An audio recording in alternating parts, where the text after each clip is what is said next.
marcar el 2014 como un año de luces y sombras, ¿no? Un año en el cual empezamos con este optimismo, digamos, que venía del 2012, 2013, este impulso modernizador, y de repente nos viene el balde de agua fría, recordándonos pues este México bronco, este México olvidado, este México que existía, y que cada vez salía de los sótanos y se ponía cada vez como en la perspectiva de todos a través de los medios, de las redes sociales y demás.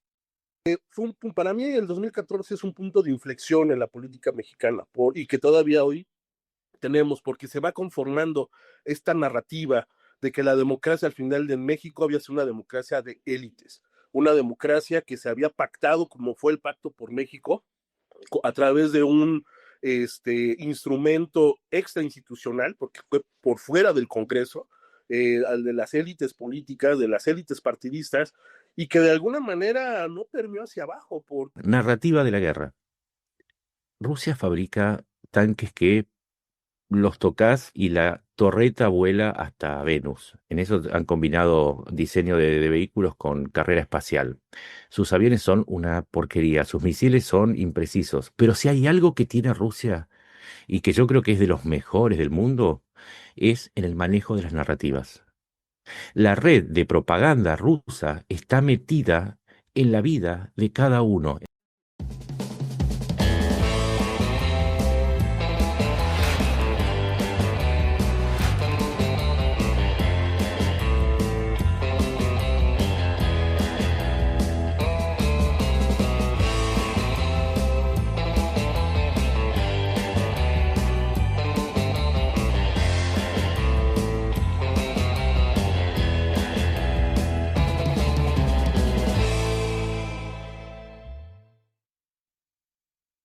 Décima quinta estación de este recorrido por el siglo XXI. Narramesta 25, los relatos del primer cuarto de siglo, episodio año 2014. Mi nombre es Alejandro Arroyo y tengo, como siempre, el gusto de saludar a mi querido hermano, Zach Puerto. Zach, ¿cómo estás? A todo dar, como dicen, de bien y de buenas, hermano. Fíjate que Estas voces esperanzadoras siempre me agradan, porque cuando uno voltea a ver el entorno dices, híjole, ¿para dónde? Pero ese es el entorno, ¿no? O sea, la cuestión anímica individual es la que debe prevalecer así, echada para adelante, ¿no? fíjate que a propósito del entorno que dices, Ajá. Narramesta fuera una montaña rusa. El 2013 estuvimos en el top, ¿no? Hablando de La felicidad, la felicidad que vulnerabilidad, las los que no emociones. lo vieron. Pero después de eso viene una pendiente que es el 2014. Exacto. Lo bueno, lo bueno es que como cinturones de seguridad traemos aquí a nuestros expertos que nos van a orientar Y para relajarnos un poquito en esa bajadita. en esa bajadita y en esta memoria histórica que estamos impulsando desde Narramesta y desde este espacio, para hacer una suerte de revisión, como lo hemos venido diciendo, de una serie de narrativas que se fueron tejiendo a lo largo de estos años y que llegan hasta nuestros días. Y en efecto, particularmente año 2014, vamos a abordar un par de temas, uno nacional y uno internacional. Vamos a abrir con el nacional, y para ello están con nosotros dos personas que, lo digo y lo reitero, y de manera genuina y desde el corazón y desde también la razón, queremos, apreciamos, respetamos y reconocemos mucho por su humanidad y por su enorme profesionalismo. Está con nosotros Sergio Zeta y Enrique Paz, periodista, politólogo, vaya, personas que de verdad nos dan muchas luces en este seguimiento que hacemos a lo largo de los acontecimientos. ¿Qué tal, Sergio? ¿Cómo estás? Hola Alex, hola Isaac, hola Enrique, mucho gusto de estar nuevamente aquí en este Narramesta, en este espacio tan interesante, tan importante que ha ido, pues ahora sí que creciendo, ¿no? En interés en este cuarto de siglo, este análisis y este ejercicio que ustedes realizan, que la verdad es imprescindible. Te lo aprecio mucho, querido Sergio. Quique, ¿cómo estás? ¿Qué tal, mi estimado Alejandro, Isaac, Sergio? Un gusto estar con ustedes y compartir este espacio de reflexión que a uno lo vuelven a recordar esto ayuda a recordar ciertas circunstancias, ¿no? 2014, un año muy intenso que nos tocó precisamente compartir con Alejandro Exacto, muy intenso en la Cámara de Diputados. exacto. Éramos parte de un grupo parlamentario en el que, bueno, la verdad es que yo puedo decir sin temor a equivocarme, si me lo permites, querido Enrique, que vaya, cada legislatura ya ha tenido, por lo menos desde el 97 vamos a ponerlo al 2018, una intensidad muy importante, debido precisamente por su carácter opositor en cada una de esas legislaturas. Pero la 62 legislatura tuvo algo francamente peculiar, porque pues, como lo vimos hace 2 episodios, en el 2012 retoma el poder el Partido Revolucionario Institucional bajo la figura de Enrique Peña Nieto, y todo parecía que no parecía, traía un impulso muy, muy grande en términos de una nueva manera de entender y de ver a México.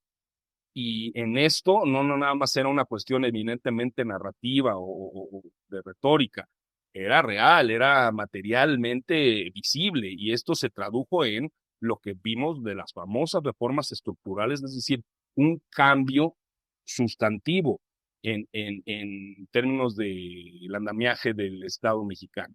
Eso fue todo 2013, pero llegamos a 2014 y mientras se hablaba de modernización, parece ser que algo más profundo comenzaba a romperse y se genera una serie de acontecimientos de los que precisamente, y ese es el caso en el que ustedes van a hacer favor de darnos algunas luces. Querido Sergio, ¿cómo viste ese 2014? ¿Cómo se percibió en su momento? ¿Cómo lo podemos entender un poco con una serie de hechos que se tejieron a lo largo de ese año?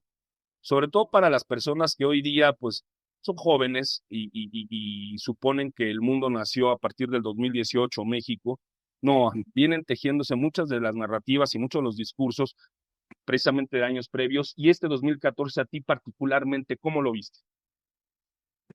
Mira, pues efectivamente, cuando toma posesión Enrique Peña Nieto en el 2012, pues viene toda este impulso, como tú dices, un impulso modernizador, por llamarlo de alguna manera, y así se etiquetó, donde pues hay que recordar que vino el Pacto por México, y en ese espacio en donde se lograron sentar a los partidos políticos y a todos los actores políticos relevantes, económicos y demás, para dar justamente paso a esta serie de acuerdos. Recuerdo que Peña Nieto comentaba mucho que se habían postergado una serie de reformas que eran fundamentales, estas reformas estructurales que fueron tomando cuerpo los primeros 20 meses, ¿no?, del gobierno de Enrique Peña Nieto, y se dio este impulso con algunas reformas estructurales de gran calado, de gran profundidad, que empezaron a cambiar un poco la escena, ¿no?, política nacional, escena económica, y estamos hablando de reformas como la energética, estamos hablando como la telecomunicaciones, la reforma político-electoral. No hay que olvidar que en 2014 termina el IFE y nace el INE como lo conocemos actualmente, el Instituto Nacional Electoral, donde ahí, si me permites, es un cambio importante porque el IFE no tenía, digamos, estas nuevas atribuciones de poder coordinar a los organismos públicos electorales de los estados, a los OPLES, es decir, el INE se vuelve ya en un ente nacional que coordina a toda la estructura, digamos, de un sistema nacional electoral que surge en ese 2014 y que pues está viniendo hasta nuestros días, donde ya se perfila, por cierto, pues una nueva reforma electoral, ¿no? O sea, son ciclos importantes que no hay que perder de vista en ese entonces. Entonces, digamos que como bien comentaba Isaac, del 2013, y el programa fue muy bueno del pasado, cuando se hablaba de la felicidad, pues veníamos de ese clímax, digamos, de felicidad, de entusiasmo, de una nueva etapa, y de repente entramos en el tobogán del 2014, sí, con estas reformas, con este impulso en la primera mitad del año, pero luego vienen acontecimientos como los hechos de Ayotzinapa, que vienen a echar un balde de agua fría, digamos, a toda esta sensación de bienestar, de prosperidad, de darnos la mano para seguir adelante, ¿no? ¿Por qué? Porque se viene un recordatorio de ese México profundo, de ese México violento que estaba ahí permanente y donde también ese México corrupto, ¿no? Donde hay una colusión de policías, donde hay una colusión de autoridades locales, autoridades a nivel federal, el ejército, es decir, todo lo que se ha visto y todo lo que se ha puesto sobre la mesa a partir de ese 26, la noche trágica de ese 26 de septiembre de 2014, cuando desaparecieron estos 43 jóvenes de la normal rural Isidro Burgos allá en Ayotzinapa, que tiene una larga historia ahí de conflictos, digamos, a nivel local y a nivel regional en esta parte de Guerrero. Entonces se construye a partir de entonces, pues tiene que salir el gobierno de Peña Nieto a tratar pues de dar la versión de los hechos, tratar de dar resultados rápidamente, cosa que no ocurre, y se va construyendo pues lo que ahora se conoce como la verdad histórica, que al final de cuentas, eh, pues una década después, 11 años después, pues realmente estamos viendo que la verdad histórica sigue privando, digamos, esos puntos en la cual se dice estos jóvenes pues fueron secuestrados, fueron llevados a no sabemos a dónde, fueron desaparecidos y empezaron a correr una serie de versiones y demás. Y este balde de agua fría, pues, y concluyo con esto mi comentario inicial, pues vino a marcar el 2014 como un año de luces y sombras, ¿no? Un año en el cual empezamos con este optimismo, digamos, que venía del 2012, 2013, este impulso modernizador, y de repente nos viene el balde de agua fría, recordándonos pues este México bronco, este México olvidado, este México que existía, y que cada vez salía de los sótanos y se ponía cada vez como en la perspectiva de todos a través de los medios, de las redes sociales y demás. Interesantísimo, sobre todo por ese contraste, ¿no? De lo que llamas y que siempre ha estado ahí, el México profundo. Muy cierto. Querido Enrique, tú fuiste sin un protagonista público en términos de todo lo que aconteció en ese año, vamos, mucho de lo que tú hiciste en ese periodo tuvo incidencias notables en términos político-legislativos. Cuéntanos así, desde muy brevemente, tu percepción y del 2014, por favor. Sí, un año muy intenso. Eh, Ayer recordaba cuando tuvimos que entrar en motocicleta a la Cámara de Diputados porque habían bloqueado todos los accesos. Ahí teníamos enfrente a la que hoy es la consejera jurídica Ernestina Godoy y al hijo de Andrés Manuel, ahí sentaditos, evitando que entráramos a la Cámara de Diputados, y tuvimos que subirnos a unas motos para poder entrar, y dejamos abandonados los autos ahí porque fue un día intenso. Fue en la aprobación de la reforma energética, que fue la última reforma de este pacto por México, y paradójicamente 2014 para muchos fue el fin del sexenio. Paradójicamente se concluyó el periodo de aprobación de las reformas. Si no mal recuerdo, en agosto de 2014 se publicó en el Diario Oficial de la Federación la reforma energética que transformó todo el sector energético. Y el 26 de septiembre, como bien se apunta Sergio, viene el tema de Ayotzinapa. Entonces, a partir de ahí se acabó el sexenio de Peña Nieto, ¿no? Para muchos, si bien 2015 logró ahí mantener un poco una coalición de los famosos diputados sandías, que eran verdes por fuera y rojos por dentro, logró mantener un poco el control de la Cámara, pero fue el preámbulo de 2018, ¿no?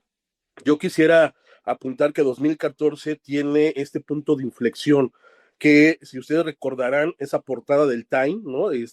Con Peña Nieto, del Mexican Moment, ¿no? O sea, el momento mexicano, esa portada fue muy simbólica en ese sentido, porque efectivamente toda la transición democrática que se había iniciado para algunos desde el 77, otros el 88, pero ya de manera muy concreta en este tema de las reformas políticas democráticas, pues a partir del 96, con la reforma electoral, y que a partir de ahí el juego político cambió, con cambio en la presidencia, con una posición mucho más vibrante, pero paradójicamente, y para mí un punto de inflexión en ese sentido, es que ese gran acuerdo que en el 2014 terminó concluyendo con la reforma energética del Pacto por México, terminó siendo el preámbulo de lo que después fue el 2018. ¿Por qué? Y lo que vivimos ahora, todavía. ¿Por qué? Porque ese pacto, esa firma de alguna manera constató dos cosas. Una, que la democracia mexicana se había desarrollado y se había pactado a partir de las élites, ¿no? De élites partidistas, de las élites políticas, y nunca logró permear hacia abajo. ¿Por qué? Porque 2014 seguía reflejando, y parte de lo que se conformó la narrativa de 2018, de esos tres grandes, me acuerdo que le llaman jinetes del apocalipsis en el 2018, que era violencia, impunidad y desigualdad, ¿no? Y en el 2014 lo vimos muy real, ¿no? Entonces, para mí el 2014 es un punto de inflexión en la política mexicana, y que todavía hoy tenemos, porque se va conformando esta narrativa de que la democracia al final de México había sido una democracia de élites, una democracia que se había pactado como fue el Pacto por México, a través de un instrumento extrainstitucional, porque fue por fuera del Congreso, al de las élites políticas, de las élites partidistas, y que de alguna manera no permeó hacia abajo, porque hoy, cuando salió en esta semana el expresidente Peña Nieto por las alusiones que hicieron ahí en una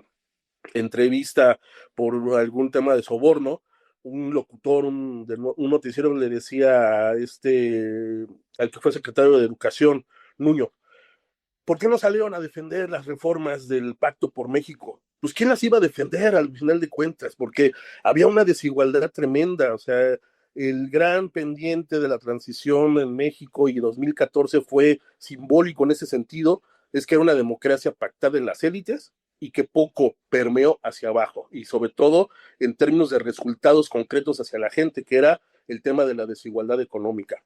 Aquellos que se beneficiaron de esta liberalización o este neoliberalismo económico, al final de cuentas fueron pocos los ganadores y muchos los perdedores, y todo esto sirvió de caldo de cultivo para lo que fue la narrativa del 2018, ¿no? Entonces, por eso para mí 2014, así como hoy vemos que estamos reflexionando sobre el tema de la transición democrática en este número de Nexus, que está ahí todo este tema de la democracia y que ya murió la democracia, no está el 2014, está el 2013, pero no está el 2014, cuando para mí ese es un año simbólico en este momento Totalmente. de lo que después se refleja y que seguimos viviendo hoy día.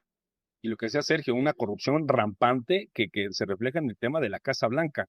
Hermano, Híjoles, pues con esto que comenta Sergio y Enrique, indudablemente es un año donde se empieza a construir van a aprovechar con esto del Pacto de México, y que es una élite que no llega a la base, a los ciudadanos, o como le dicen ahora al pueblo.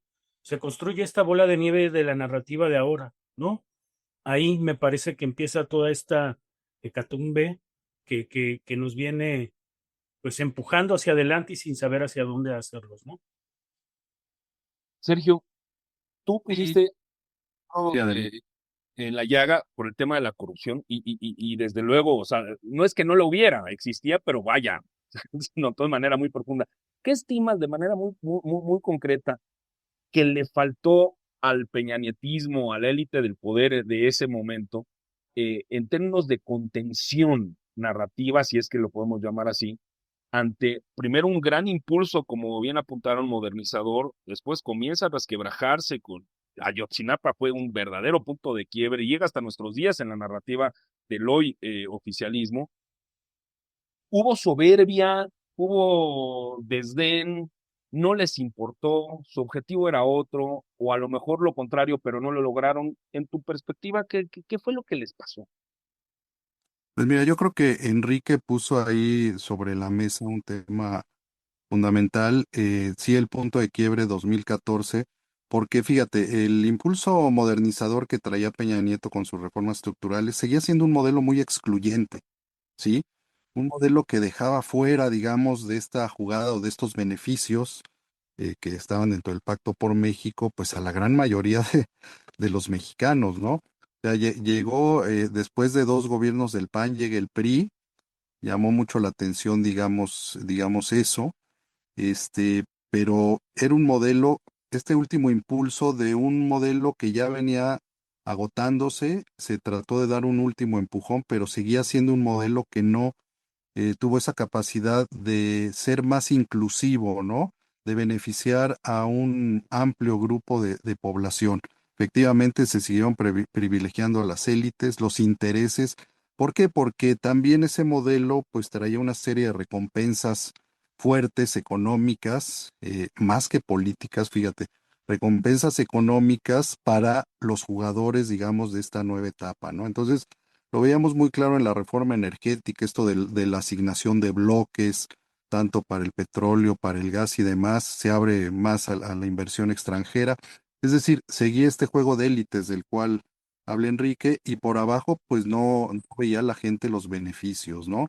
Y luego comienza a aflorar el tema más fuerte de la corrupción, de los conflictos de interés, ¿sí? De involucramiento de gente cercana al peñanietismo en términos de corrupción, lo cual al final de cuentas fue como la puntilla, digamos, para que terminara, digamos, esta etapa del neoliberalismo, como se ha etiquetado, digamos, toda esta etapa también en México. Y efectivamente, pues este sentimiento de exclusión de grandes capas de la población mexicana, de ser nuevamente los perdedores, pues es el perfecto caldo de cultivo, como dice Enrique, para lo que pasó en el 2018 y para el surgimiento de un liderazgo que ya venía ahí, primero en los márgenes, luego ya muy centrado, ¿no? Desde la elección del 2006 de Andrés Manuel López Obrador, ¿no? Y toda,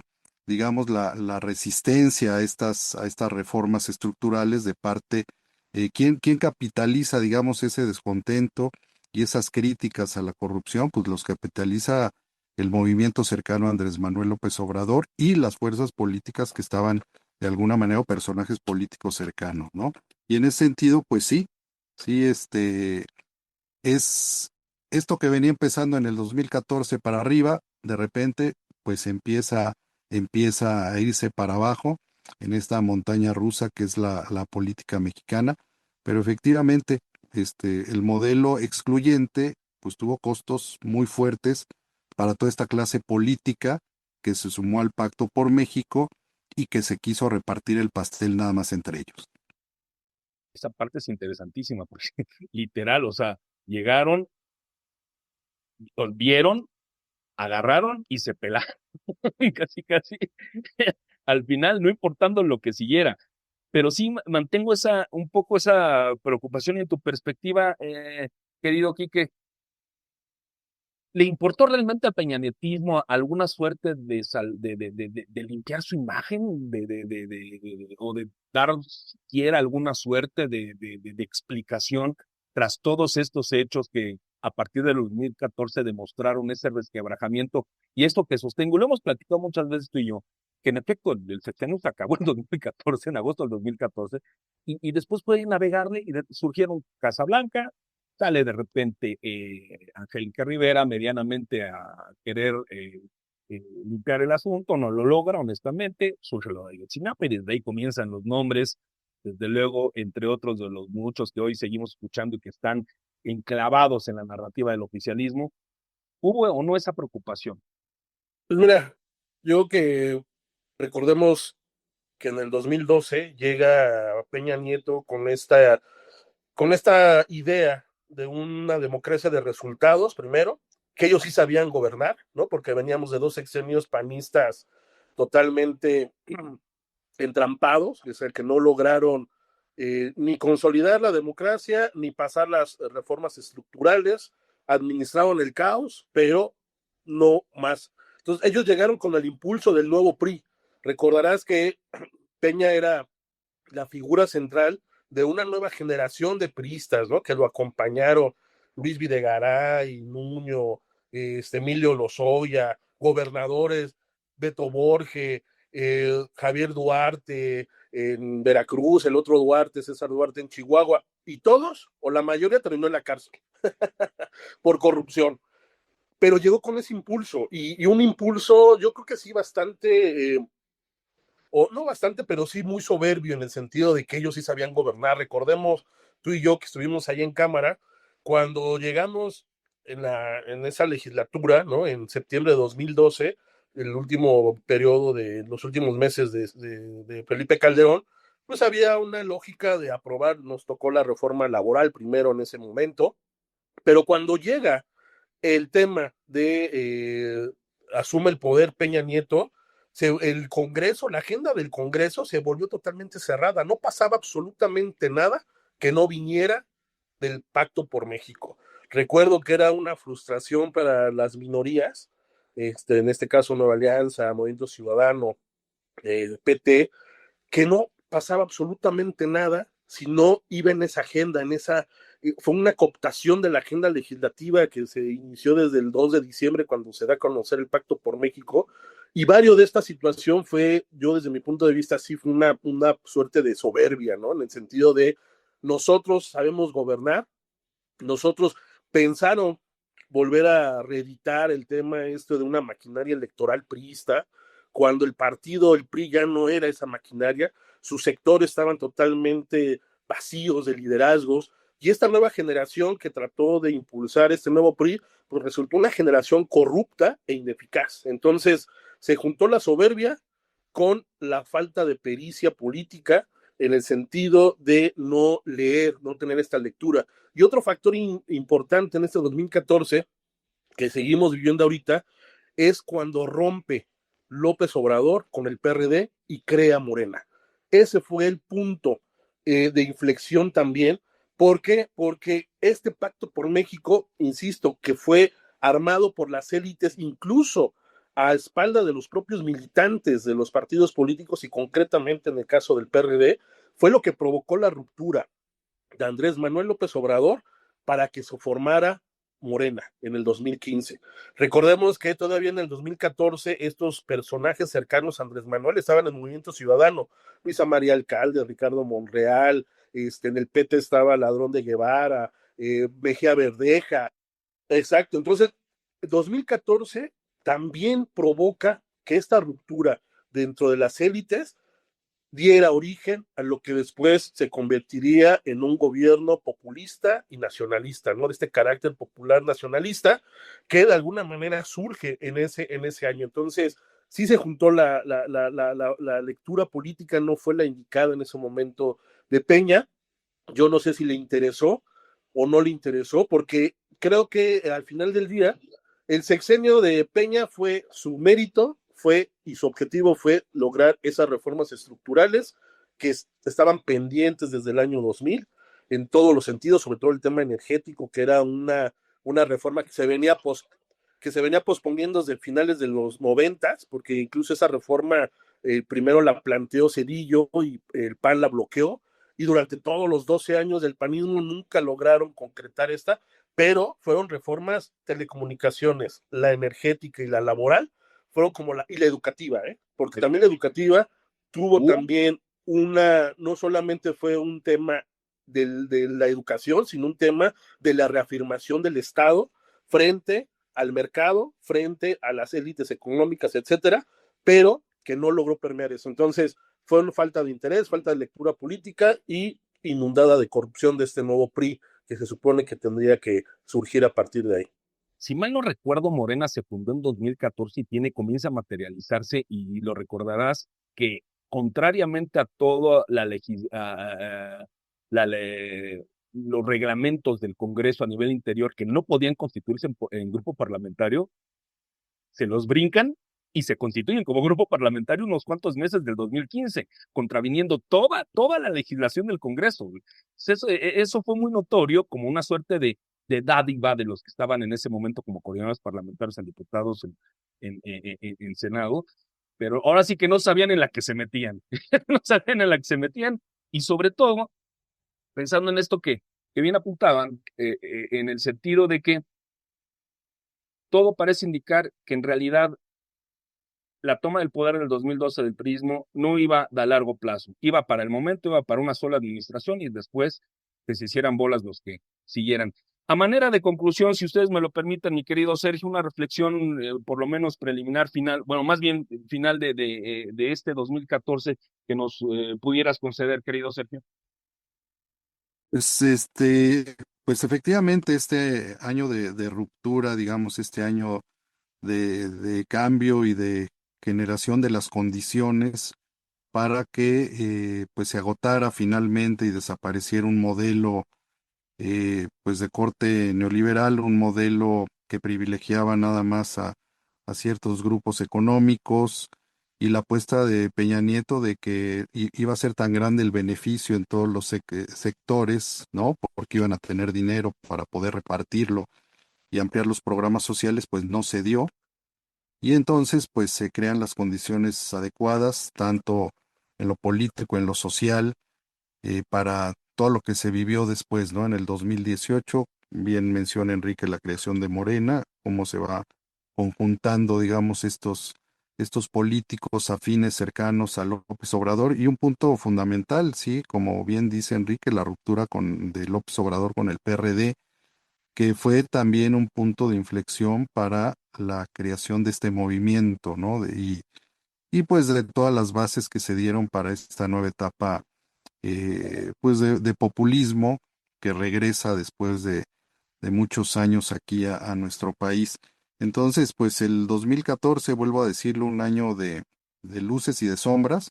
Luces porque se perfilaba, digamos, un nuevo impulso modernizador, un mal diagnóstico de parte del peñanietismo para poder ser más incluyente, digamos, en este modelo, que pudiera beneficiar y pudiera a lo mejor generar una expectativa de repetición de gobierno, pero también viene pues el recordatorio desde abajo, como es el caso Ayotzinapa, de pues esta fragilidad, digamos, de gobernanza, ¿no? Que en algunas zonas de nuestro país. Y decía Enrique de los tres jinetes, ¿no?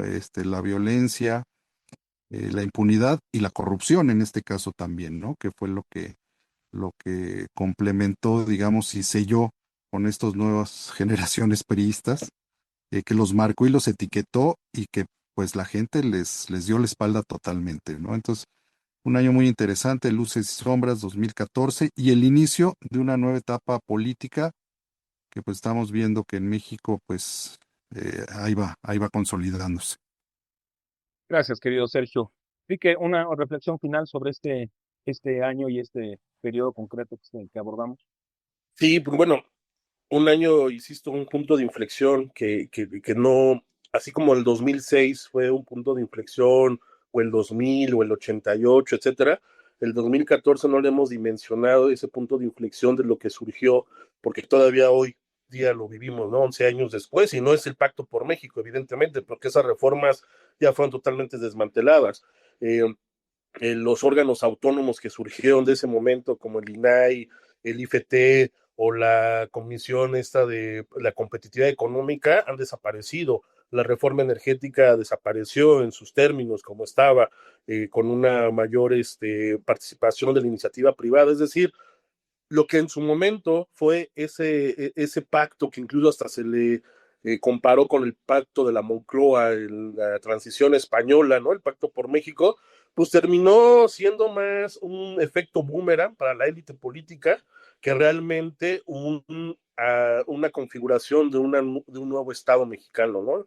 Duró menos de una década porque ya está totalmente desmantelado, y creo que al final del día esto deja lecciones a la política, a quienes gobiernan y toman decisiones, que si hay algo que es letal para los políticos es la soberbia.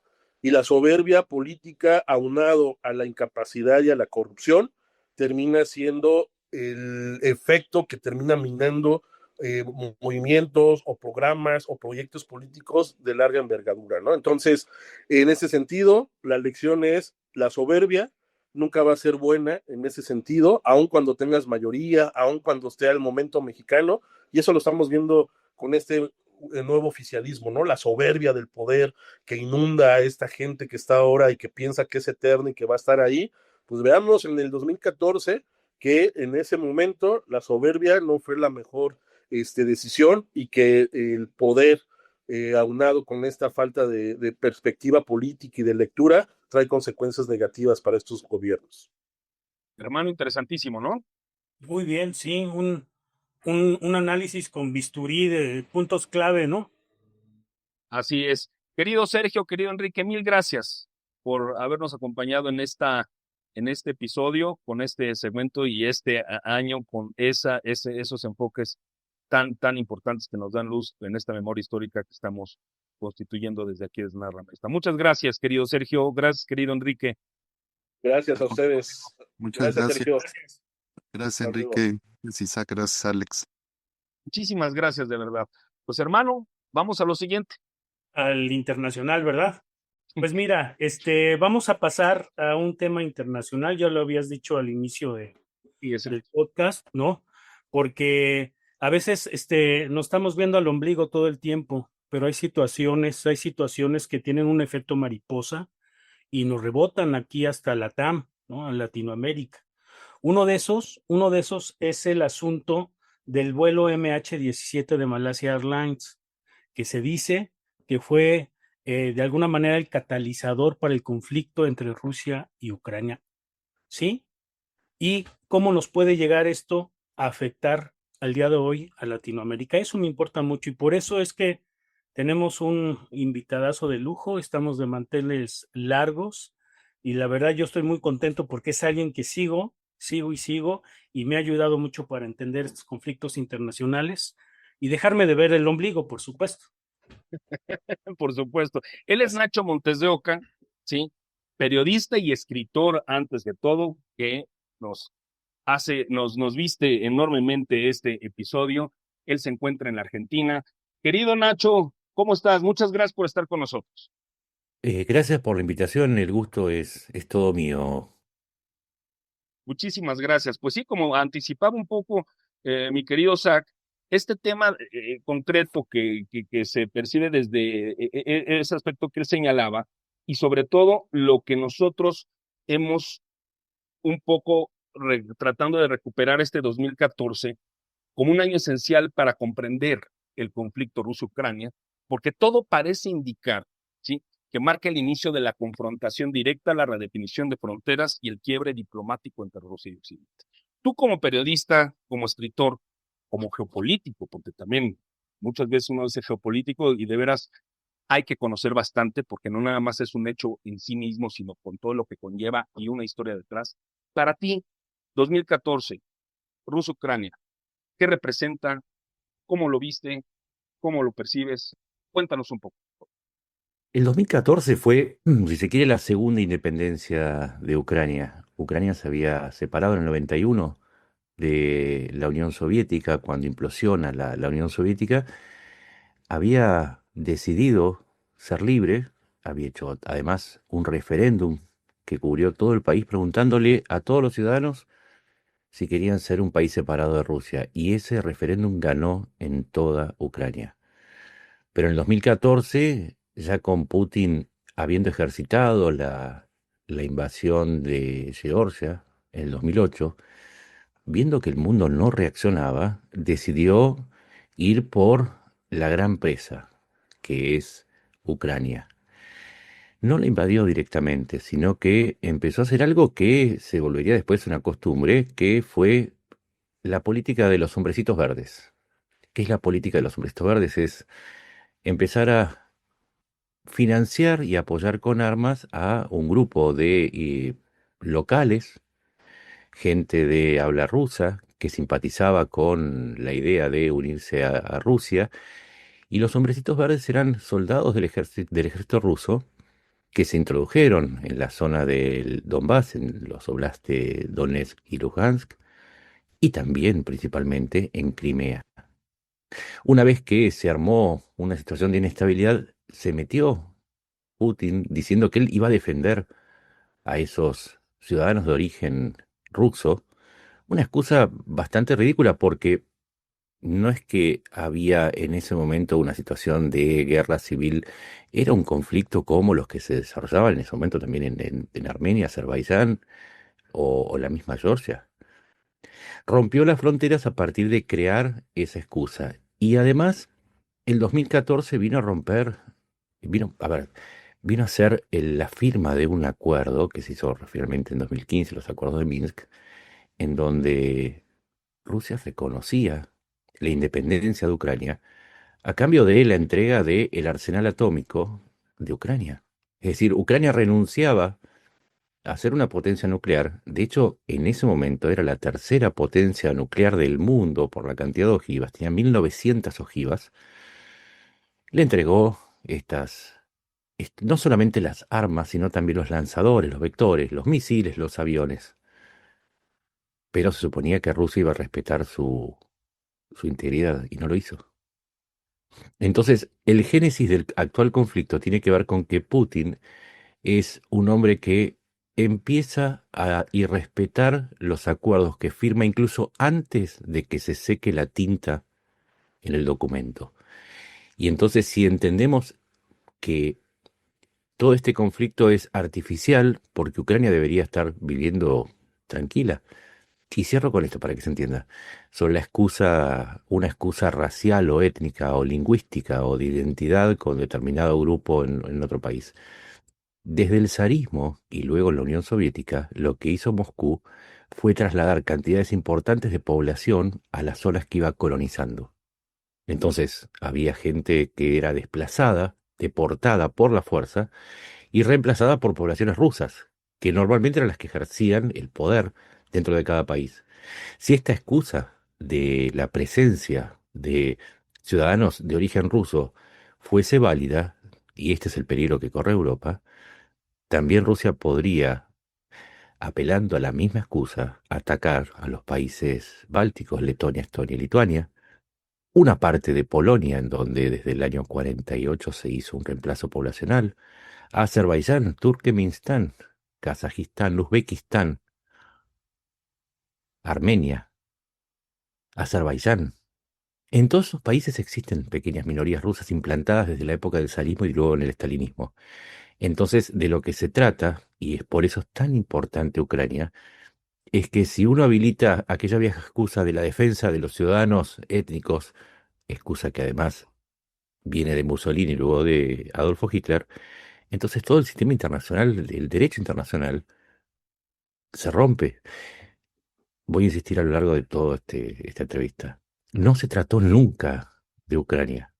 Nunca se trató de Ucrania. Se trata de algo mucho más importante. Es el respeto de las fronteras, es el respeto de la soberanía. Y cuando uno toma partido, no toma partido por Ucrania. Toma partido por lo que está bien, lo que es correcto. Uy, entonces es un rompecabezas. No, no es de mil piezas, es de 15,000 piezas para entender esto, ¿no? De millones de piezas, porque a su vez estos etnicismos, ¿sí? Y porque, a ver, para que se entienda, es tan ridícula la situación que el propio presidente de Ucrania, Volodymyr Zelensky, tuvo que aprender a hablar ucraniano fluido, de grande, porque él vino de una zona de una zona de cerca de Odessa, entre Odessa y Gerson, que es de habla rusa. Pero el habla rusa no significa nada. Ustedes son de México, imagínense que de pronto México dijese Los Ángeles, la ciudad de Los Ángeles y California tiene que ser parte de México porque tiene la mayor cantidad de mexicanos en el exterior. Es más, Los Ángeles tiene tantos ciudadanos que es la segunda ciudad con mayor cantidad de habitantes mexicanos después de Ciudad de México. Se entiende la locura, ¿no? De lo que estamos hablando. O Argentina no tendría que existir porque llegó un momento en que el 28% de nuestra población estaba formada por europeos. Entonces, ¿qué tendríamos que haber sido repartidos entre países europeos? No tiene sentido. Es que no tiene sentido, pero lo extraño de esta situación, y por eso es un rompecabezas de millones de piezas, es que en el mundo se le está dando valor de verdad a esta idea para justificar a Rusia. Entonces ahí es donde, vuelvo a decir, está mucho más allá de lo que hablemos respecto a Ucrania o el devenir de la guerra. Nacho, qué interesante de veras, porque luego suele ocurrir que, como apuntábamos un poco al inicio, cuando vemos una serie de conflictos de amplia gama y de amplio alcance en latitudes como las nuestras, pareciera que son muy lejanos, digo, más allá de la parte física, que en efecto son miles de kilómetros, pero son acontecimientos, por decirlo de manera muy coloquial, pues están allá y nosotros qué, ¿sí? Ujú. Sin embargo, pues reconfiguran muchos aspectos y sobre todo, desde luego, entre otros, el económico, el tipo de alianzas o no en términos de liderazgos internacionales. Ujú. Tú, como un seguidor de este acontecimiento, seguidor en el sentido de que le has dado seguimiento a este conflicto, ¿cómo ves a la luz del día de hoy, ¿sí?, de lo que sigue prevaleciendo en términos de este conflicto ruso-Ucrania, que no vimos en 2014, que no alcanzamos a dimensionar en 2014, pero que hasta ahora observamos? ¿Cuáles fueron esos elementos que debimos de darnos cuenta para medianamente entender los procesos que vienen de unos recientes años a la fecha? Es como una serie de Netflix. El 2014 fue la precuela, esta es la gran película. En el 2014, Putin fue como dije, por Luhansk, Donetsk y Crimea. Pero en el 2022, la columna principal que lanzó Rusia contra Ucrania, se dirigió directamente a Kiev, a la capital de Ucrania. Esta vez, en el 2022, lo que se buscaba era tomar el resto de Ucrania.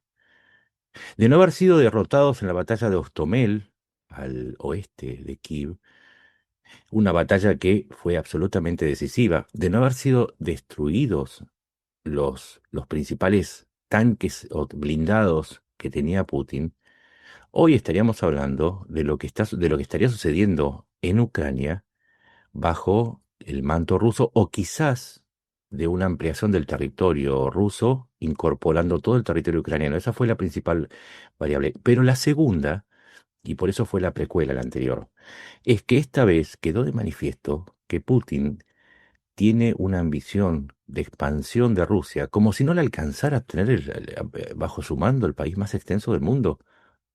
Y esa expansión territorial alcanza también otros territorios más allá de Ucrania. Transnistria, una región prorrusa de Moldavia.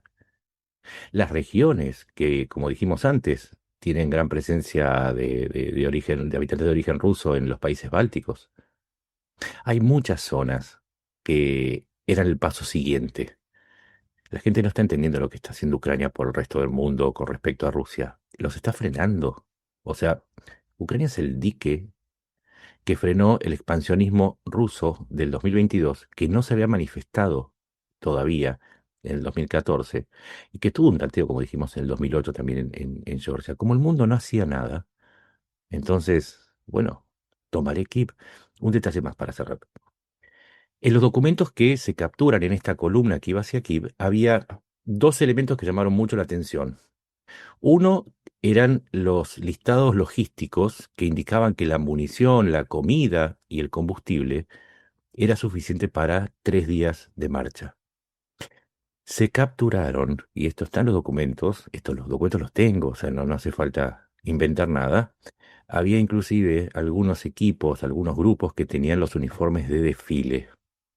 Digo yo, si no iban a tomar Kiev para hacer un desfile de la victoria, si no estaban pensando en tomarla en 3 días, tal como habían pronosticado los especialistas rusos. ¿Por qué sucedió esto? La realidad es que Ucrania lo frenó, lo frenó. Y atención, lo hizo con ayuda mínima. En el momento en que Ucrania detiene en el 22, para mayo del 22, detiene finalmente a los rusos en las puertas de Kiev, estaban cruzando el Dnieper, estaban a un puente de llegar a Zelensky. Solamente había recibido de Occidente algunos misiles antitanque, algunos misiles portátiles antiaéreos. No había recibido ni blindados, ni munición de artillería, ni cañones, ni ninguno de los elementos que después iba a recibir.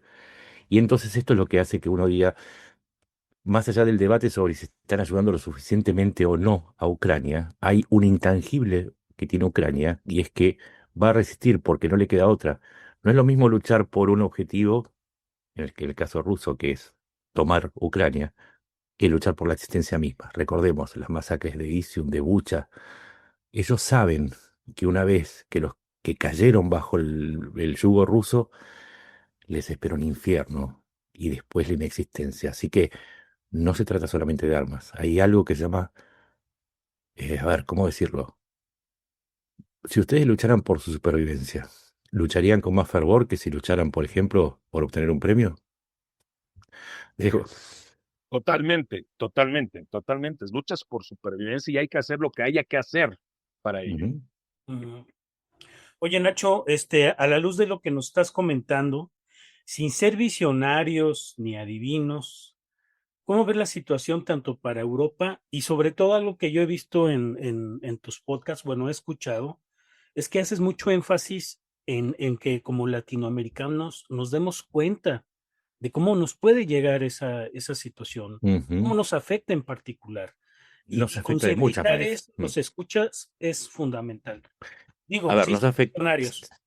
No, a ver, nos afecta de tantas maneras que hace falta que las voy a recordar para que la gente lo entienda. Primero, recordemos que cuando empezó la guerra del 22, automáticamente subió el precio de los alimentos. Todos pagamos un poco más caro el pan, los productos hechos con trigo. ¿Por qué? Entre otras cosas, ¿no? Porque Ucrania es el granero de Europa y el segundo recurso es Rusia. Entonces los dos países que entraron en guerra, uno embargado, el otro en batalla, restaron una cantidad importante de recursos alimenticios. Los precios llegaron a subir un 17,9%. El barril de petróleo, todos cargamos combustible, todos tenemos productos de plástico que son hechos con petróleo, todos manejamos, no sé, nos vamos de viaje, aunque no manejemos, estamos yendo en un avión o en un tren que carga combustible o genera electricidad. La electricidad de nuestras casas se genera en gran parte con combustibles.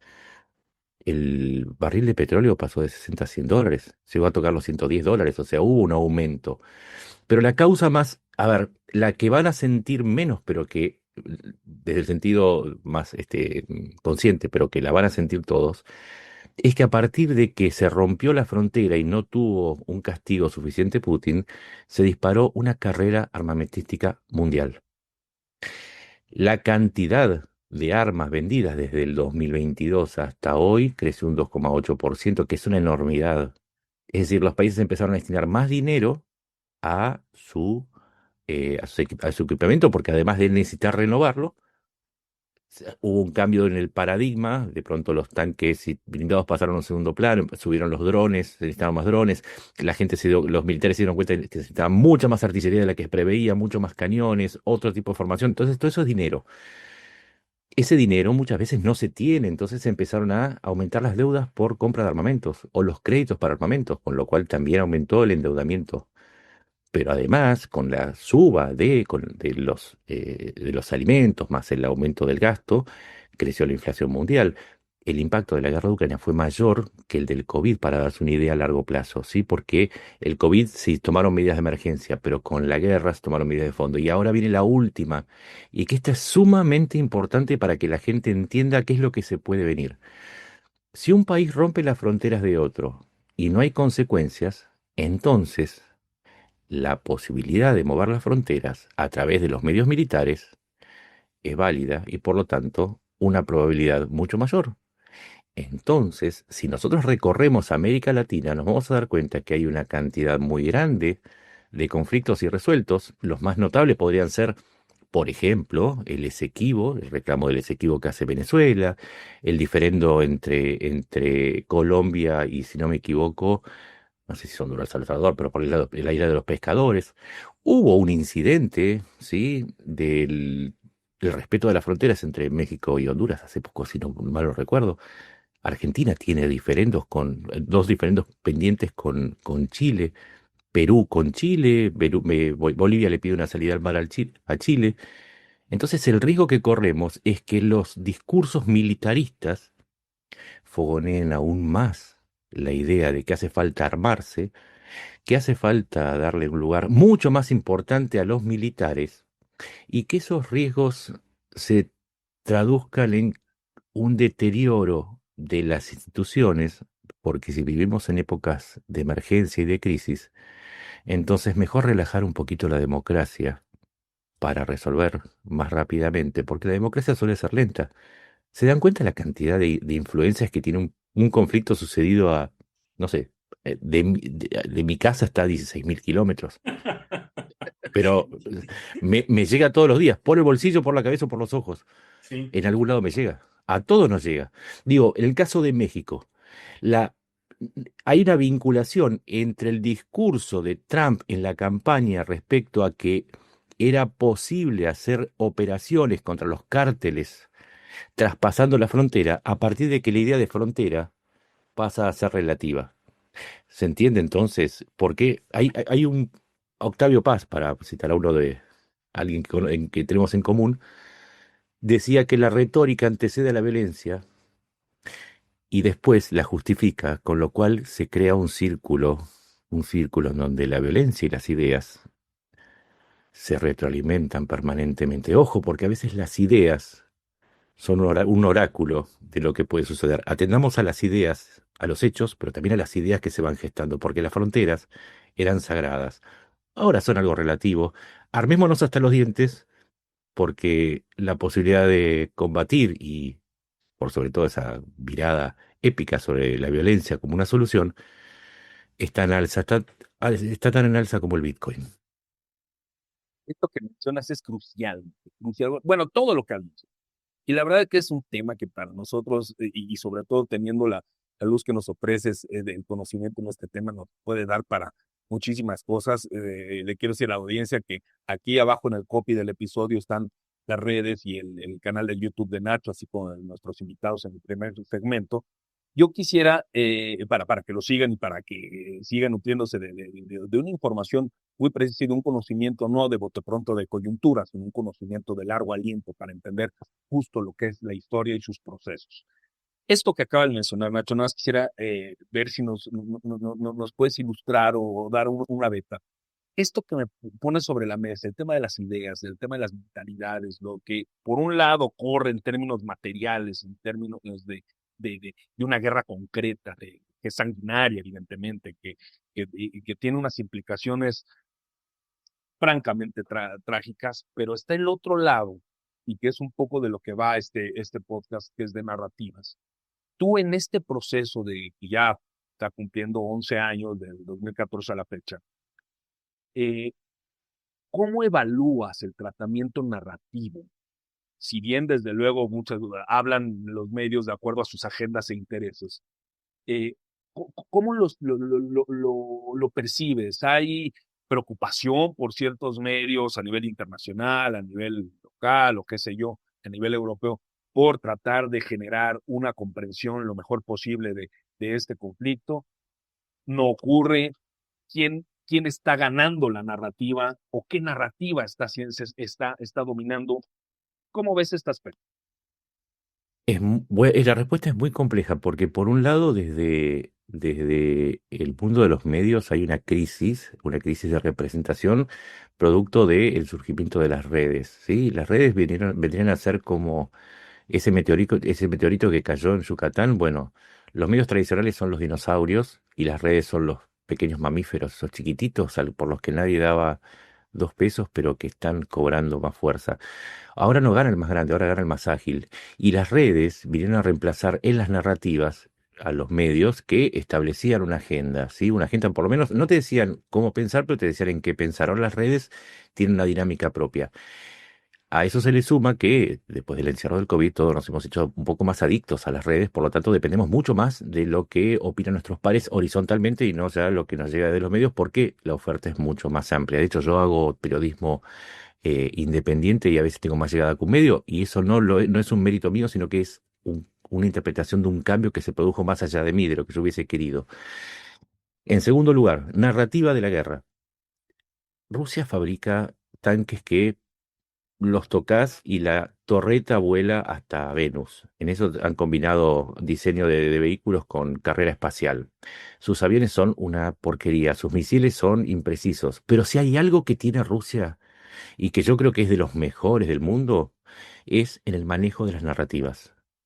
La red de propaganda rusa está metida en la vida de cada uno. En el caso de México, vamos a decirlo claramente, yo he estudiado el caso de el grupo Wagner. ¿Se acuerda del grupo Wagner que tenía mercenarios? Bueno, tenía una sección de guerra digital. Esa sección de guerra digital fue rastreada a todo el mundo, incluyendo a México, en donde se le pagaban $500 a algunas personas para que intervengan en las elecciones en donde se enfrentaron Biden contra Trump, aquellas elecciones. Por ejemplo, ¿Qué tenían que ver los rusos con esas elecciones? Es que los rusos están en todos lados.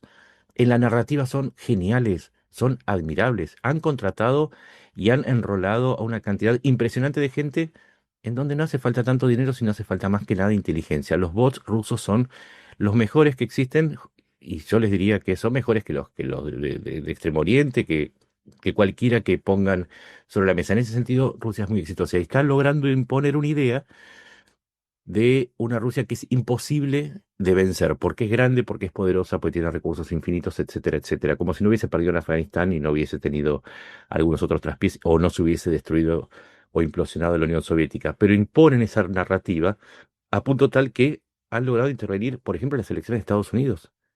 En las elecciones de Estados Unidos, en las últimas elecciones, el Departamento de Estado publicó un informe en donde daba nombres y apellidos de redes que estaban interfiriendo en las elecciones de Estados Unidos. Prigozhin, el jefe de Wagner, en el año 2019 dijo, nosotros intervenimos en las elecciones del 2016.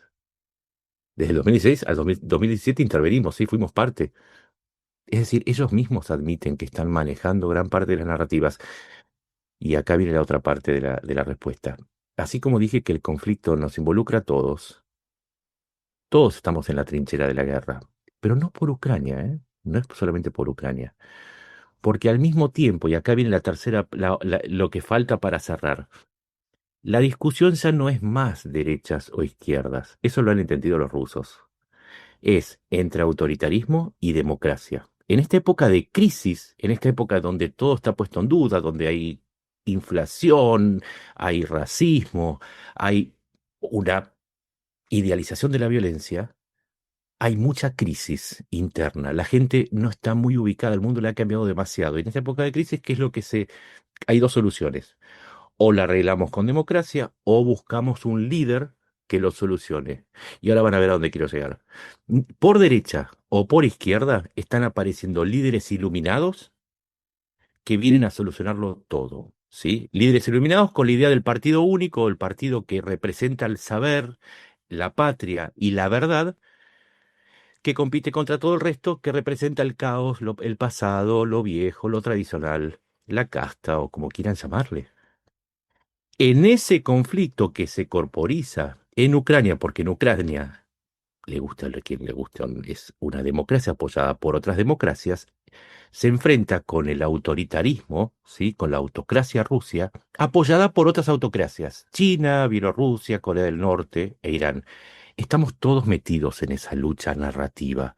Cuando hablamos, y esto tiene que ver con la psicología, a veces hablamos de cosas sin saber, a través de representaciones.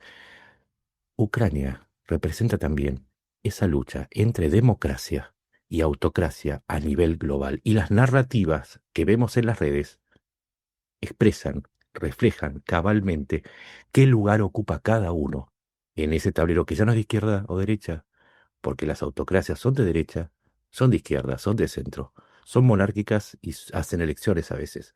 No deja de ser autocracia, pero la democracia es la democracia.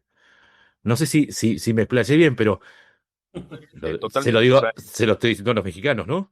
no, y lo que planteas es crucial porque a final de cuentas, Occidente y el mundo en general, ese es uno de los grandes saldos que ya veremos en este espacio al final de este proyecto Narramuestra 25, cuando abordemos justo el 2025 el que estamos viviendo, que es precisamente este contraste que va más allá de lo que bien apuntabas de la geometría política.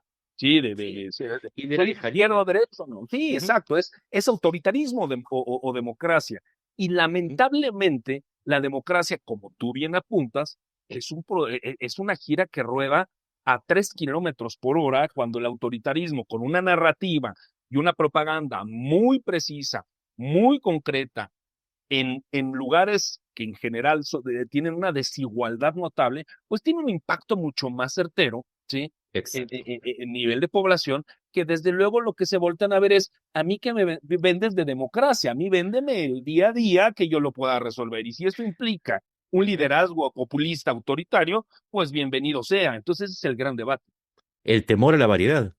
Es que justamente en los autoritarismos existe algo que es la caída vertical, es esto y todo el resto desapareció por prisión por prohibición. En nuestras democracias existe el debate. Ahora bien, el debate es mucho más largo que la decisión que cae del líder y que justamente mucha gente está pidiendo un líder que resuelva los debates porque los debates son eternos. Ahora bien, yo pongo una figura para que se entienda. La crisis vendría a ser como una obesidad mórbida, ¿sí? Uno tiene hambre, ¿sí? Cuando uno está pasado de peso, tiene hambre. La democracia vendría a ser una dieta, ¿sí? En donde uno va buscando los nutrientes que más le conviene para salir de esa situación. Los populismos, las autocracias son un Big Mac. Te van a quitar el hambre, te van a saciar, pero no te van a resolver el problema. Totalmente. Ese es el problema. Las ideas fast food son mucho más eficaces que Me las encanta. ideas nutritivas. Ya, Nacho, ya para ir cerrando y no quitarte tu tiempo y sobre todo agradecer que hayas sido tan amable aceptando esta invitación que ni nos conocemos ni nada y bueno, yo te felicito por tu trabajo, aplaudo tu intervención, la humildad con que te presentas y bueno, yo me siento muy agradecido por tus respuestas, por el contacto que tuvimos. Ujú. Este va a ser un espacio abierto para ti, es tu caso, es tu casa, perdón, y a lo mejor en el futuro si pudiéramos participar nuevamente con algún tema de actualidad geopolítico, porque eres un referente. Cerrando esto, ¿qué dices? Yo veo como si Ucrania-Rusia es un David y Goliat, ¿verdad? Ujú. Y todo lo que tú levantas la alfombra y nos muestras todo lo que está debajo de la alfombra o lo que está tras bambalinas, y son cuestiones más de conceptos abstractos, de ideales de libertad, ¿no? Ujú. De opresión. No es solamente la cuestión material, esto es más trascendente. Y Es por que eso están, justamente. Mm. eso es lo que me gusta, que hay algo que está jugando más allá. Cuando uno logra entenderlo, y yo creo que los que nos están viendo, los que nos escucharán en Spotify, ya podrán ver con una mirada de rayos X lo que está detrás jugándose. Porque es como estos guiñoles, ¿no? Están nada más los muñequitos por arriba, ahí intercambiando ideas, peleándose, pero abajo está pasando mucho, ¿verdad? Auschwitz no era un problema de Alemania. No. Auschwitz era un problema de la humanidad.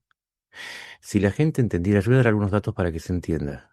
En Ucrania han secuestrado 20.000 niños, entregándoselos a familias rusas para reculturizarlos. En Ucrania faltan 248.000 personas que fueron desaparecidas, están en campos de concentración en Rusia. No lo estoy inventando yo, eso forma parte de la acusación de crímenes de lesa humanidad contra Putin. En Ucrania se provocaron daños por $500 millones, 500.000 millones de dólares por lo menos. Han matado a más de 100.000 personas. Están bombardeando todos los días. Hay 100, por lo menos 100 campos de filtración que son campos de torturas en los territorios ocupados. Vuelvo a decir, si Auschwitz era un problema de Alemania, y eso piensa cada uno de los que los está escuchando, le debo decir que tiene un problema, una enfermedad moral importante. Cuando cuando hay una injusticia y una inequidad, no se trata de ideologías, se trata de si uno elige ser un ser humano o ser una máquina de cálculo. Hannah Arendt lo explicó muy bien al analizar la mente de Adolf Eichmann. A veces uno se equivoca pensando que la racionalidad alcanza. Nosotros no somos periodistas simplemente porque somos capaces de generar información. Antes de ser periodistas somos seres humanos. Y si uno no toma partido frente a una injusticia, entonces bienvenida a la inteligencia artificial que nos reemplace porque no vamos a cumplir nunca el rol que tenemos como seres humanos. Sí es. Hermano, cerramos. Querido Nacho, muchísimas, muchísimas gracias de veras por haber participado con nosotros y darnos estos grandes referentes, esta luz para entender, no solo, y ahora avanzando un poco con base en esta reflexión final, si le queremos ver así, que no solo son los referentes materiales concretos de un acontecimiento específico, sino de lo que hay detrás, que son las ideas y desde luego la parte humana que subyace, pero que al final del día es lo importante en el curso de los acontecimientos. Mil gracias por estar con nosotros. Reitero lo que dice Zach. Esta es tu casa. Esperamos tenerte con nosotros próximamente. Nos mantenemos en contacto y desearte de verdad que continúe toda esa labor tan padre, decimos en México, tan bonita, de investigación periodística y sobre todo de reflejar lo que pasa en el acontecer internacional. Mil gracias, querido Nacho. A ustedes y entonces nos vemos en la próxima. Perfecto. Que así sea, mi querido Nacho. Muchas gracias, hermano. Vámonos, que ya nos vieron. 2014, 15ª estación en este recorrido por el primer cuarto de siglo, la Ramesta 25. A toda la audiencia, muchísimas gracias por haber estado con nosotros y nos vemos a la próxima.